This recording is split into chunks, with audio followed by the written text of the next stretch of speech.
the simulation using the virtual reality headsets to teach those concepts. And we were very fortunate because Wolters Kluwer gave us the software, which had an artificial patient simulation environment in a hospital. And they could have anywhere from 2 to 4 patients, and they could be either easy patients or very complex patients. And so we decided to have them do at least 2 patients and try to prioritize, and then they had to delegate to a CNA or someone else. And so basically that is what we did. And the first day that we did it, of course, we had problems with our software. Nothing would work. We had to call the IT at Wolters Kluwer, and it was kind of a disaster. So then we did a second day of simulation, and it actually did work. And so we submitted an abstract to the NLN for our poster, and they accepted it, which we were very excited about that, because this is really just a pilot study. It's not the full-blown research like we would like to do.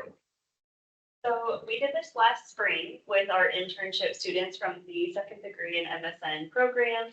And we were kind of excited from an instructor standpoint because when they're on the units in their internship, there's one of us and many of them. So we get feedback from their preceptors, we get feedback from them, but you can never really truly objectively see how their prioritization and delegation is going. In a simulation environment, it gives you a play-by-play. So we can really see like what decision they made, what patient they saw first, and then we were able to get them to reflect upon those decisions, why they did it. That's the neat thing about the simulation environment. They could also do it here at the college, and it feels real. I would say one of the drawbacks of simulation is you have to learn it like a video game. If you've ever played a video game before, I always think of my mom trying to play Call of Duty. She's like kind of doing one of these, and so you really have to like have the equipment and figure out, okay, how do I control my sim player? How do I pick up objects to like take a blood pressure?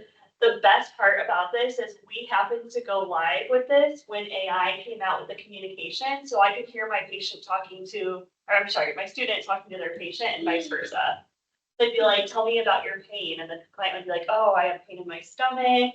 They would be like, okay, can you describe that pain for me on a scale of 0 to 10? And it would literally communicate like a patient. So that was really neat. That kind of eliminated them having to click what they wanted to say and gave it a more immersive, realistic setting. So our students had positive things to say overall.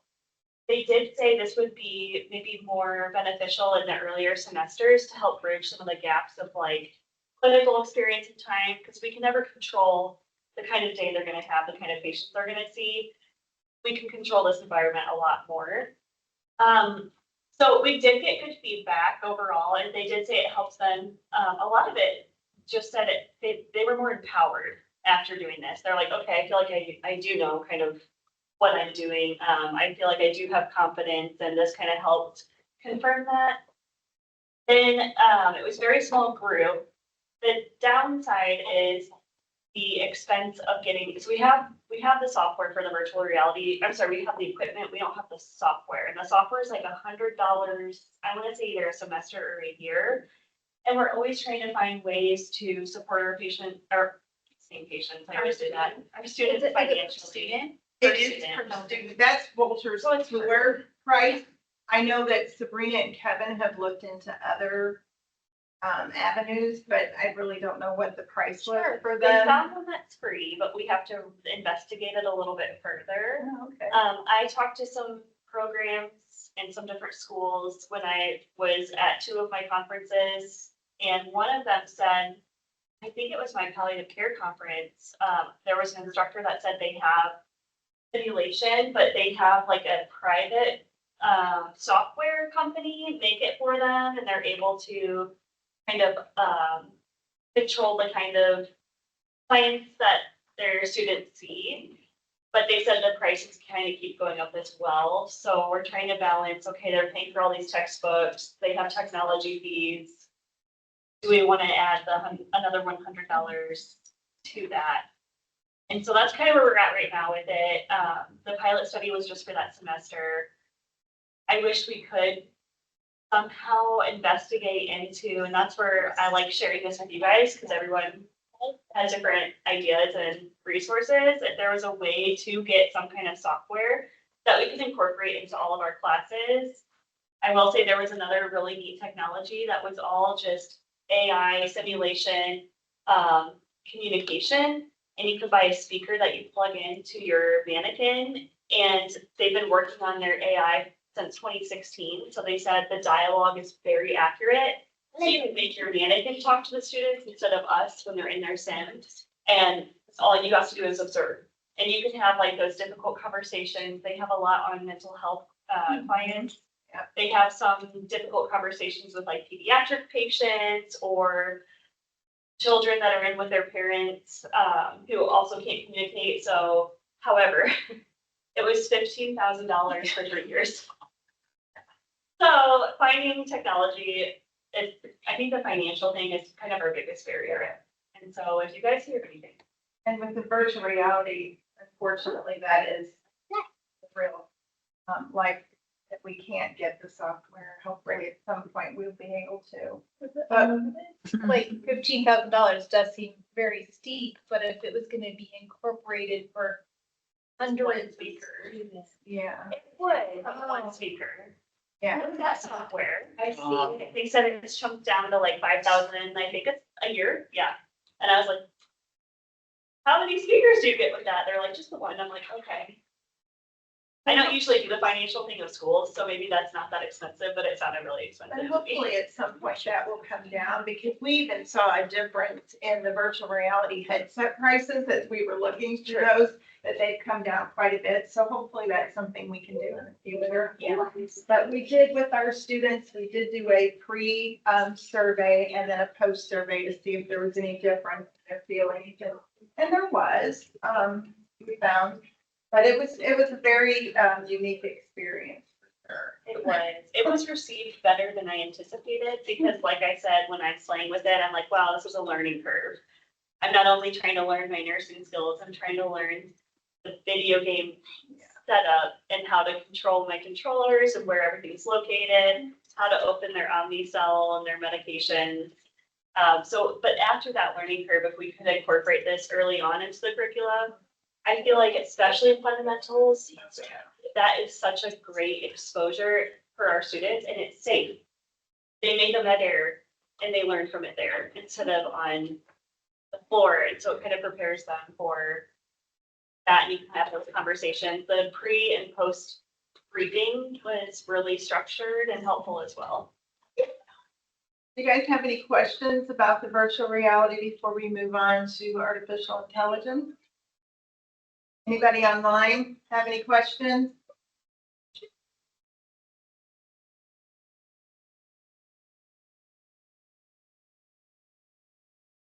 Anticipated, sorry if you That's okay. spoke that I earlier. think we had a total of, I think 18, or no. 16, but only like 12 or 14 truly participated in to get. So we had that many students, but then overall at the end, with like getting consent, it was like 12.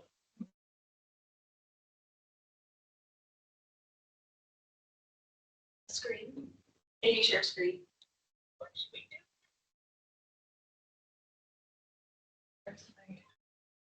Yeah, we go to the speed. Margie has a comment if you'd like me to read it. Yes, could you? Yep, of course. So Margie said it would be wonderful to start pinning up the conference-sized posters in spots throughout our campus. That's a great idea. That is a good point. That Thank is you, a good Margie. idea.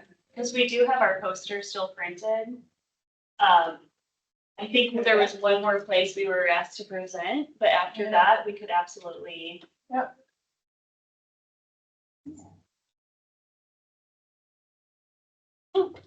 Okay, so the Inland Summit was on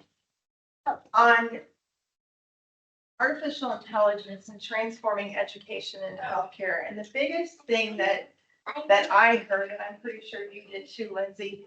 Her and I went to different conferences so we could get, or different rooms so we could get a lot of information.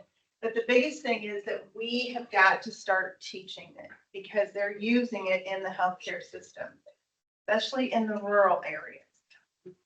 Okay, so that's, so what is AI? Well, it's the simulation of human intelligence processes by machines, especially computer systems, to think, learn, and make decisions.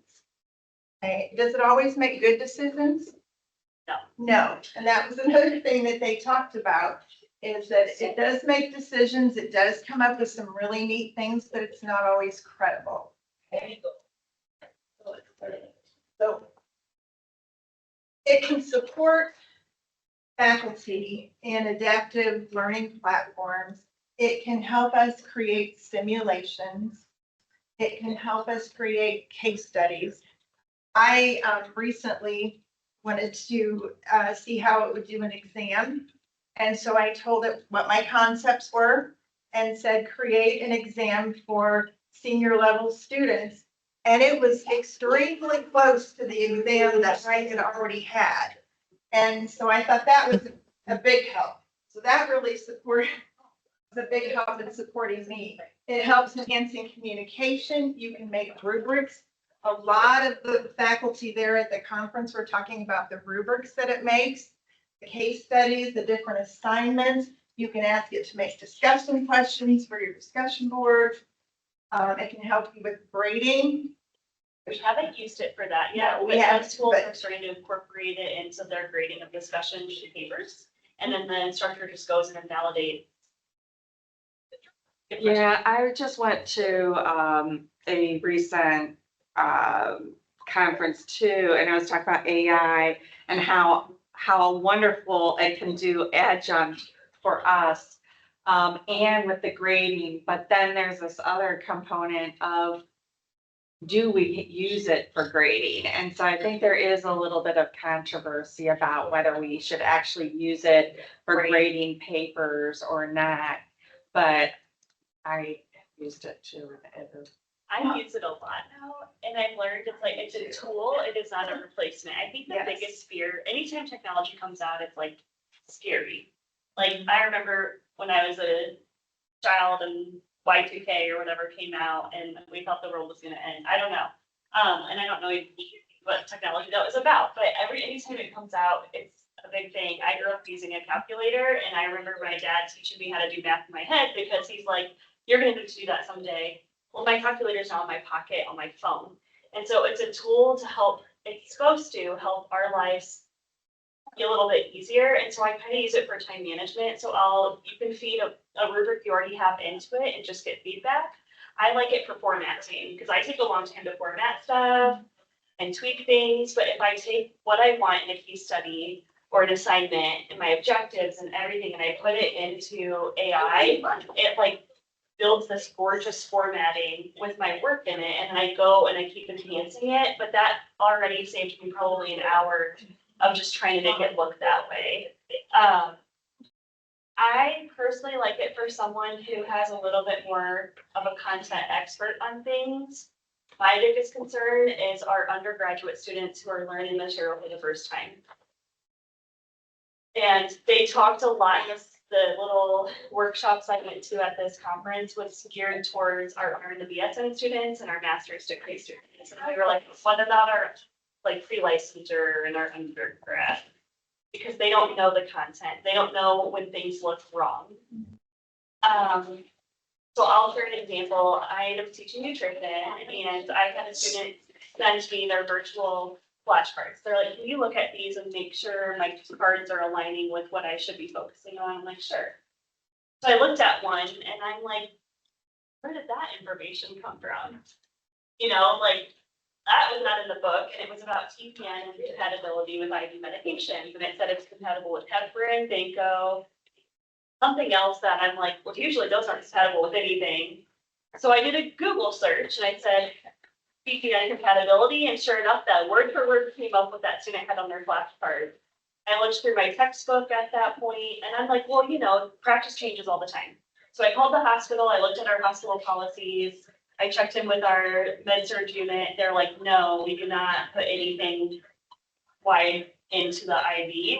I called, the educator for the ICU and I was like, since you guys have sometimes multiple things running, do you ever have to do compatibility? They're like, no.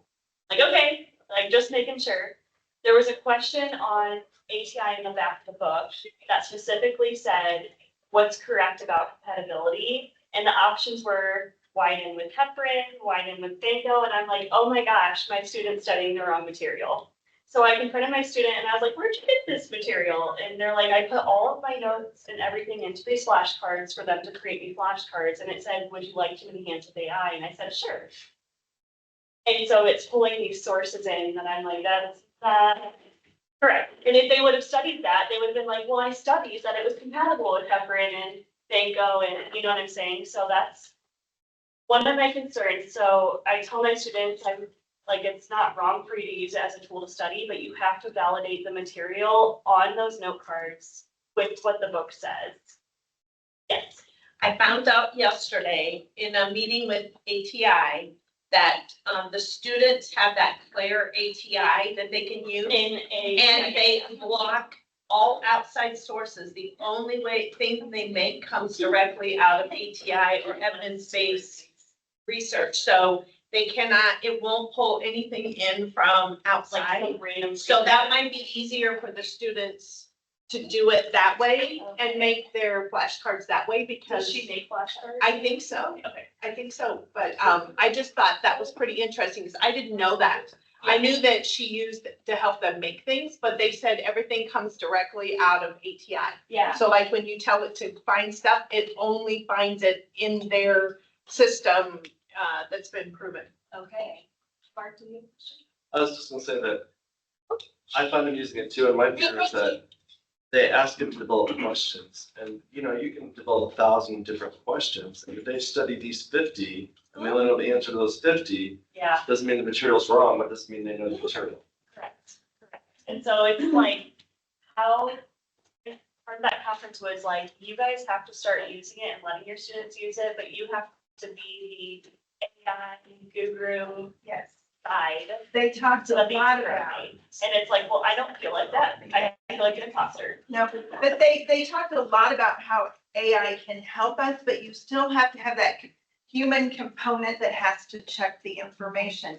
And I'll share an example of something that one of the ladies shared in one of my classes. She had assigned a paper to senior level students. And the student turned in the paper, and so she went to check the references. The references did not exist. So now, when she does the assignment, she tells the students that, yes, you can use AI, but you have to give me a PDF copy of the articles that you were referencing. Because she would find that a lot where there was, the reference didn't even exist. So you have to have that human component to go back and check. And, you know, it be something that could enhance our jobs, it can enhance our student learning, and I just think it's a good thing as long as we don't take that human component out of it. Absolutely. So, one of the things that they talked about at the conference was that we're using AI to look at trends in vital signs. We're looking at trends in lab, and we're finding that they're triggering sepsis detection, falls, lots of different things that we typically struggle with in nursing, and it's helping nurses make better decisions. We're looking at trends in patient disease processes, so it has a lot of really good things that it can do. I did not need to Go to the next one. So the benefits are, like I said, it does help with decision making. It reduces administrative burden. One of the people used an example that they were in a rural hospital and they had a patient code one night. There was only 2 nurses in that ICU. And you know, if you're in a code, you have to have a recorder, you have to have respiratory, you know, you need all these people. And if you don't have them, and you're doing all the stuff with the patient, who's recording all this? Well, AI did. And they got it all correct. So they're using it a lot in the hospitals for things like that when we don't have enough staff. Which then everybody said, is it going to replace us? And they said, no, it cannot take away that human component. And people were very concerned about that. But it does support evidence-based practice using AI.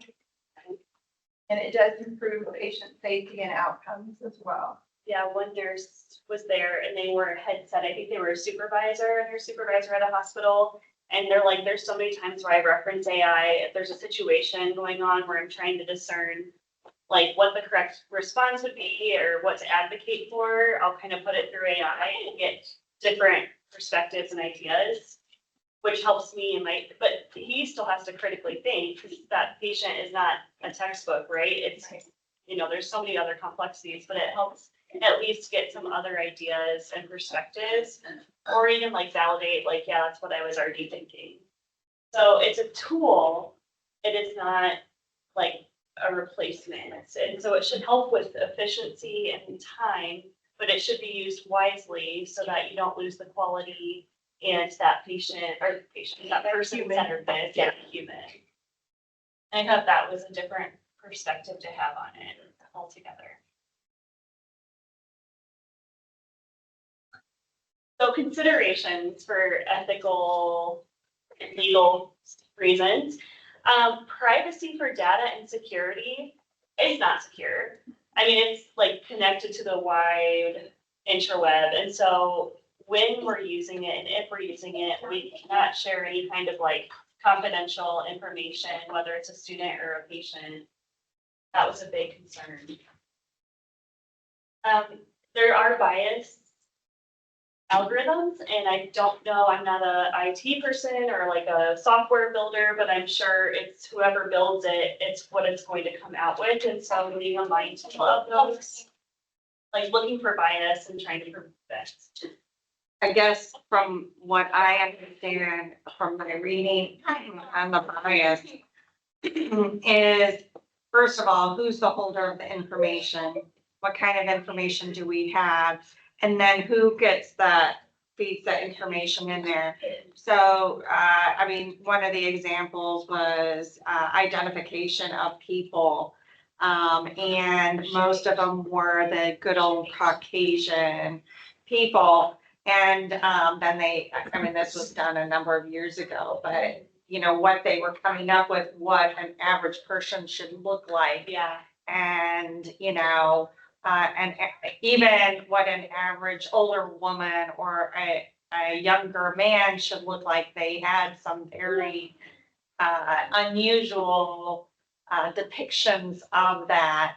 And even with prompts, it would do weird things on what it considered an older person or a younger person, or what colors or hot features or things like that. And so that, along with, I guess I go along with that, a lot of our medical data has been based on, and especially pharmacies, young white men. Yep. And Yep. so there's a lot of diversity bias in in there. age and ethnicity for sure. Yeah, and so it's pulling that bias unknowingly, even like AI can't know it's subconscious, I guess, but I think it's still up to us to be aware of that, and so we can be the ones to kind of look further into whatever it's telling us and validating it with. A lot of people are concerned about the impact on nursing jobs and roles. I don't know about you guys, but I'm a podcaster, and sometimes I hear like AI is gonna replace all jobs except for these 5, and I never hear nursing, and I'm like, how is a robot gonna give me a shot or hold my hand when I'm going through a scary procedure? I don't know. So I thought that was interesting, but I don't foresee it replacing nursing roles. What I hope it does is enhance the nursing role, because right now they were overburdened with their patient load at the bedside, with all that they have to document, with all that they have to collaborate with teams. It's causing a lot of burnout. So if there is a way to use technology to enhance our lives, make it a little easier, hopefully that's going to be the case. Well, and you could do your charting, because the recorder for the code blue did everything the nurses Yeah, did and said. yeah. So you could do your charting. And now I can That spend way, that time but you walking still my have to patients check it. more and sitting with them and Yes. talking to them, And like having more the time. quality that I think it probably used to have Yeah. before we got overburdened with With that. the EHR and everything else, yes. There's a need for literacy in faculty and students, and I think as a college, it's up to us to come together and share knowledge and experience, learn from each other, and work on what our policy here should be at the college. A lot of schools talked about, some schools have like one policy to rule them all. Yeah. Some schools are like, we're gonna give each department a policy, or each class can have their, like, it's up to you at the class level, so. I don't know, I know that, we have worked on policies here before, but if that's something that as AI keeps kind of expanding, and we just keep expanding with it and looking at those policies. Yeah, I think we need to. And did any of you read the NLN statement that Blanca sent out on AI? Yeah. A lot of good I can't information remember, there yeah. that could be incorporated. Hey, I can make this a policy, no kidding. Yes, it could, but Bias, no. Inaccuracy, we already talked about inaccuracy of AI information, and that's my biggest concern with those who are learning the information for the first time and are not the content experts. And so that's the part that makes me a little nervous when students take an exam and they argue what they found on the interweb versus their textbook. So I don't think it's replacing textbooks anytime soon. no, I wouldn't think so. Just last night, I asked Alexa, will it freeze tonight? She said, no, it's expected to only get to 31 degrees Fahrenheit tonight. And I said, Alexa, that's full of freezing. She goes, oh, good catch. And I said, how can you not know that? She said, sometimes I get my wires crossed. That was I'm not making that up. I'm not making that up. I was looking for you, like, sorry. Yeah. That's I fine. just weird. I mean, but AI is like that. A lot of times I'll ask, like, is this real or is this, I mean, you have to clarify because you don't know if it's just making something up for you or if it is, sometimes I'd ask, is there more? Because a lot of times they're like, oh yeah, good catch. And then they don't tell you everything.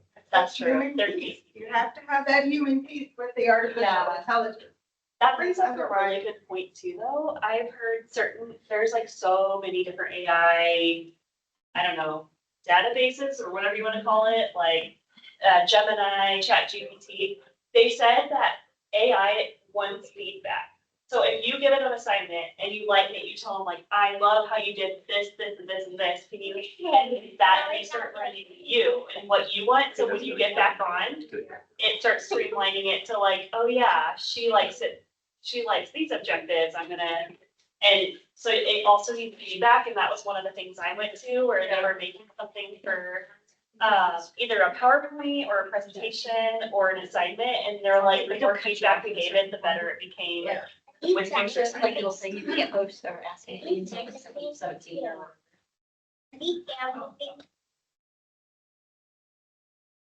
Yeah, we do, sorry. So we need to understand the tools and how we can use them in our curriculum. It encourages critical thinking about AI in practice. That's one of the things that the NLN talked about, promoting digital health competencies and partnering with IT and informatics departments in the healthcare facilities. When I was in one of my classes, one of the ladies wanted a case study, and the person who was doing the presentation said that you have to be very specific. You have to say what level of student they are, what kind of class they're in, and be very specific. Otherwise, you're going to get all kinds of information. And so that was one of the things that they talked about.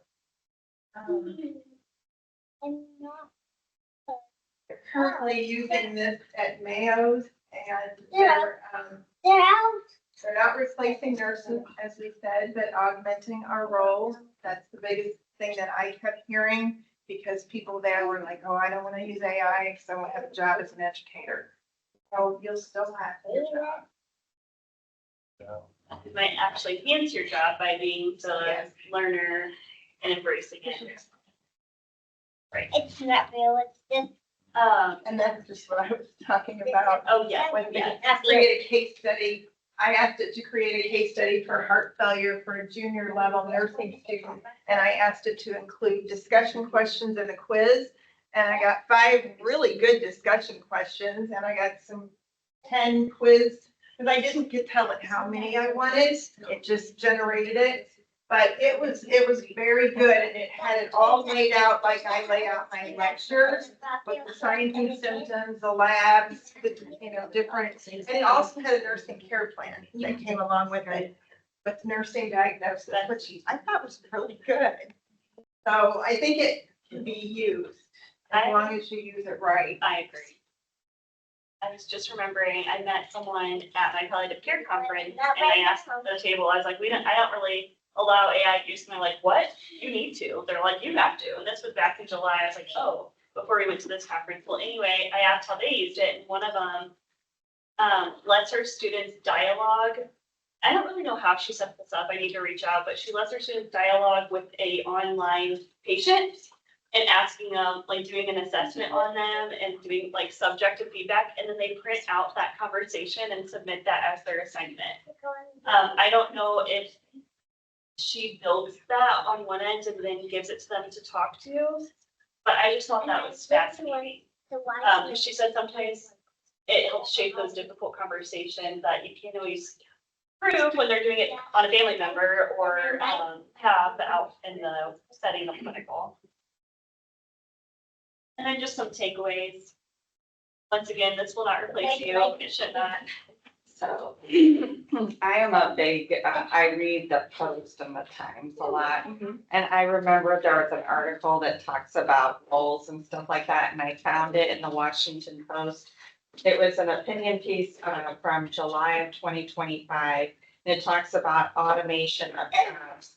And then at one point it asks, what is your job title? And I put college nursing instructors and teachers. That was one of the things. And it says for college instructors, nursing instructors and teachers, AI is currently automating 17% of the job functions and augmenting 44% of them. So there's stuff I remember there was, and then they were talking about which jobs are going to be augmented, which jobs are going to be replaced. And for the most part, it was for nursing at least, it was augmenting. Okay. Yeah. The biggest things that I learned at the NON was from our keynote speaker, and she said it is not optional anymore to not use AI. And that instructors are responsible for teaching the student how to use it and using it to enhance learning, but not to replace it. That was the biggest thing that I heard, that they said it's no longer an option for educators to not use it. Yeah. So I feel like these takeaways are like pretty much the biggest things to keep in mind. And they did say you have to have a policy. They did say you Yeah, have an AI policy that goes in your syllabus, which we have. Yeah. Then you border on, is this cheating, favoritism, all of that. What do you guys think of AI? Well, one of the things I was thinking about, like, is as an instructor, like, running it through the AI detector tools is very inaccurate. It's so Because I've done some research on it lately, and like, well, people of color, people of foreign languages, people who are neurodivergent, like, it inaccurately flags them because it's neurodivergence, the pattern recognition and stuff like that. It's a lot higher. I started researching because my son and stuff, because he's on the spectrum.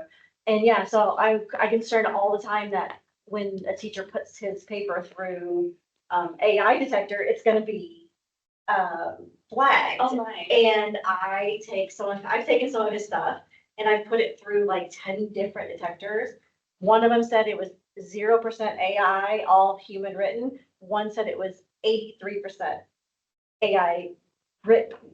And then all in between there, like, and there was a variety of different responses. So it's like, how do you pick one detector to say that it's accurate or not? Because then you could be really messing with somebody's life in that situation. Yeah, and penalizing unnecessarily. Yeah. So this is interesting to hear this, because just, yesterday evening, I was grading some papers and the Turnitin score was like 14%. I mean, it was good, but I've been, based on just the language that I'm reading, I'm like, I started to click on everybody's now and open it up to look at the AI.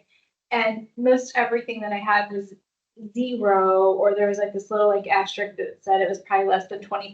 So I'm like, one girl's was 40%. And I looked at it and I didn't finish grading. I just didn't know, can we talk after the class? I just want to know how, I screenshotted what it said, 40% and everything that was in blue. So can we talk about this after class today? And I didn't say anything harmful, just like, while this course says not to use AI, we had a discussion about you can use it to generate ideas, you just can't copy and paste from it. Right. So, long story short, came to me and goes, I've been copy and pasting stuff into the discussions, but not on that paper. So first of all, she like just admitted that the stuff that doesn't go for my class anyway, the discussion board doesn't go through AI. I don't know how to do that, And just the submission. You And probably have to copy and paste it. Yeah, copy and paste it. yeah, I've got 21 students, not gonna do that. Yeah. And honestly, this whole time I was like, I thought she was just a really good writer, because based on, and so I sat in my office. This just happened before I came in here, and I was like, crap, this isn't what I thought I was gonna have a conversation about. Now I have a new thing, and then she just disclosed all the stress in her life and why she's resorting to cheating. And now I've got like, probably a code of, like, I don't even know what I have on my hands yet. I'm just disclosing that she confessed that she's using AI to copy and paste for her discussion board, when I was just here having a question about, how did you do this paper? So she said, Lisa, I did not use AI for that, but I've been using it for other things. So then I felt we gotta revisit. She had to go to an appointment.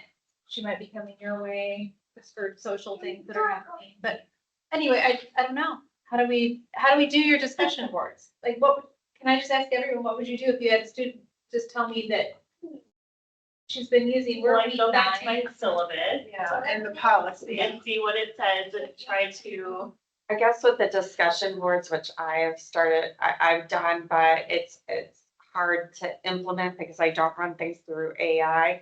As I say, you can use AI, but you just need to tell me what the give process insight. is.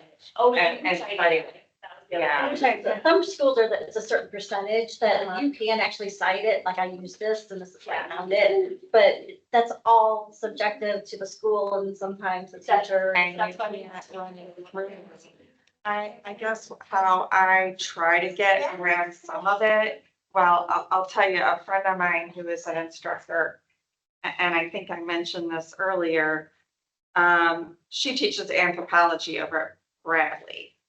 And so she has a lot of, you need to write papers and stuff. So she embeds in white, the smallest print, a word.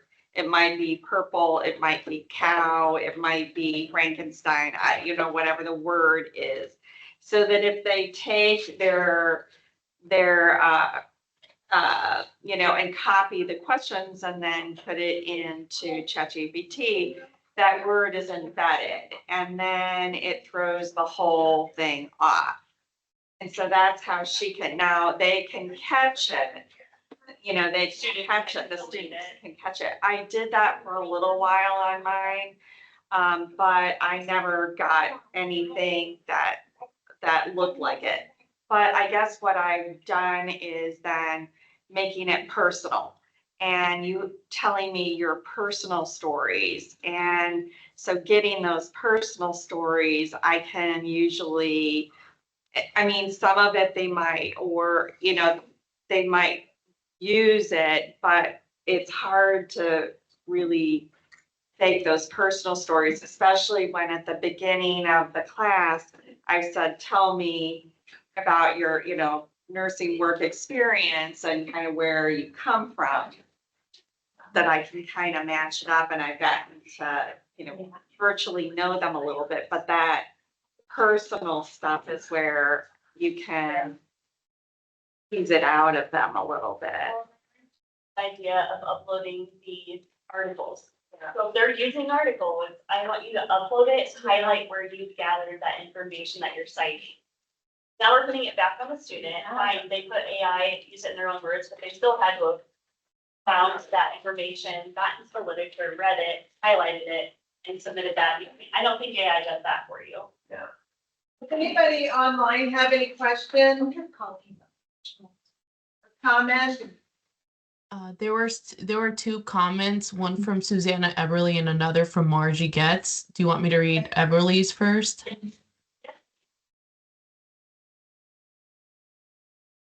Yes, please. Oh, I'm sorry, I didn't hear you. Susanna Eberly said, cool, we have something like this at Carl in the nurses patients list, the electronic medical record. It helps predict the client's risk of sepsis based upon factors depicting PT deterioration.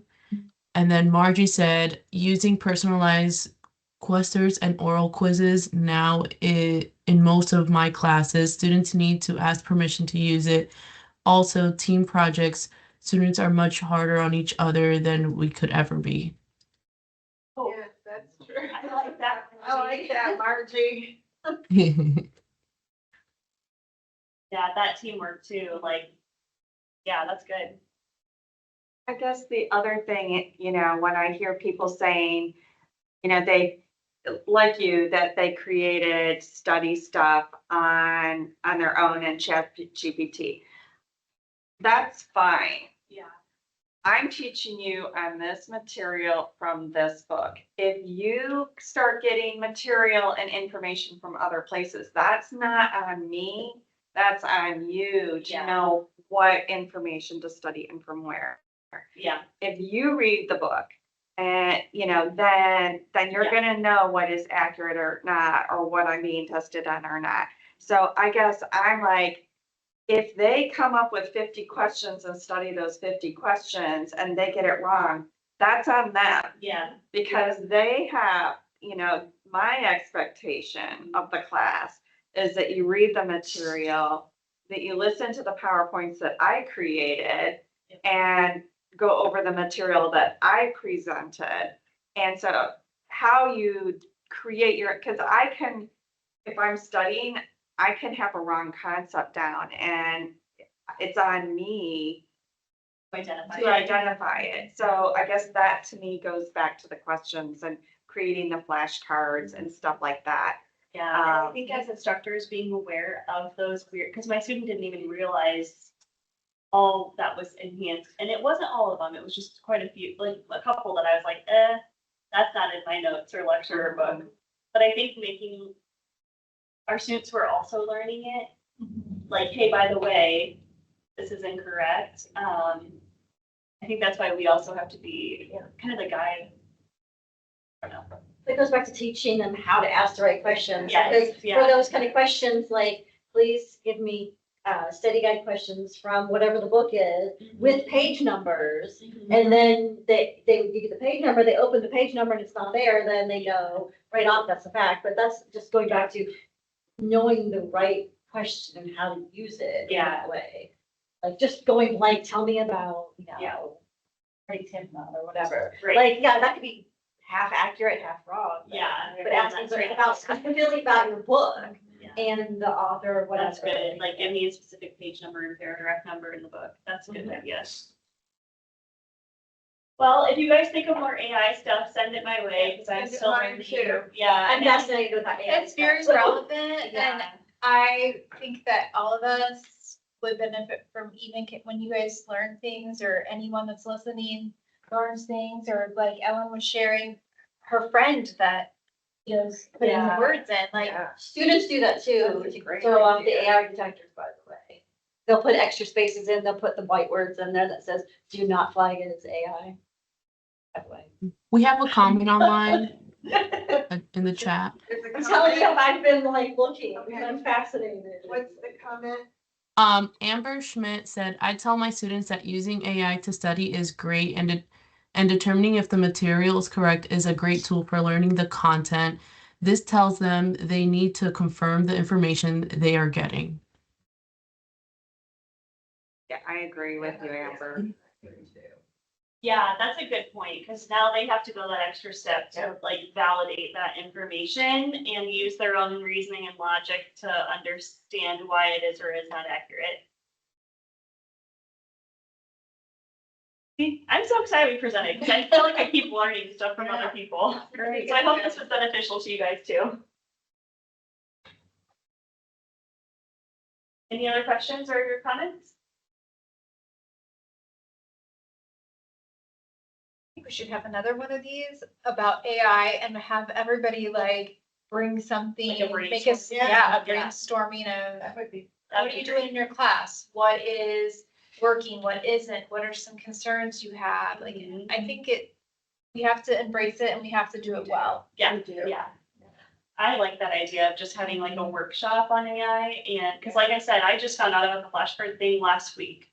Thankfully, we're presenting today, or I wouldn't have known that, but I feel like all of us are gonna keep coming across weird things that we learn or are seeing, and I think if we can share together and gain more perspective from each other, we'll have better outcomes. Well, thank you very I much. appreciate everybody. And I have apples in the other room. All right. Thank you everyone for joining, and thanks for the great comments in the chat. Have a good day. Bye, Margie.